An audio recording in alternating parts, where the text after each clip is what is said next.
యేసుక్రీస్తు వారు ఎందుకు వచ్చారంట తెలుసా అండి? పాపములు క్షమించడానికి వచ్చారంట. తెలుసా?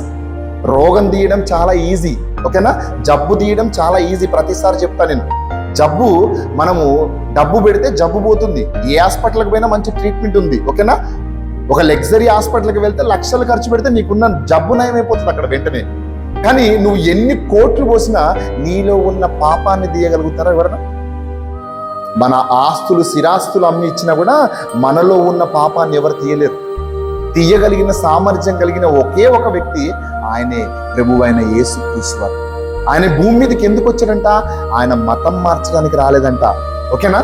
మనుషుల్ని మతంలో చేర్చుకోవడానికి రాలేదంట. ఆయన రావడం వెనుక ఉద్దేశం ఏంటంటే ఒక మనిషి జీవితాన్ని మార్చడానికి వచ్చాడంట. ఒక మనిషిని ఉన్నతంగా బ్రతికే ఒక చక్కటి మార్గంలో నడిపేయడానికి వచ్చాడంట. క్రైస్తవ్యం మతం కాదు, ఒక మార్గమని ఈరోజు ప్రతి ఒక్క మనిషి తెలుసుకోవాలి. తెలుసా? ఇది తెలుసుకోలేకనే ఈరోజు ప్రపంచవ్యాప్తంగా ఒక మతంగా చూసి క్రైస్తవ్యాన్ని దూషిస్తున్నారు, క్రైస్తవ్యాన్ని అవమానపరుస్తున్నారు. దానికి కారణం కూడా మనవారే, తెలుసా?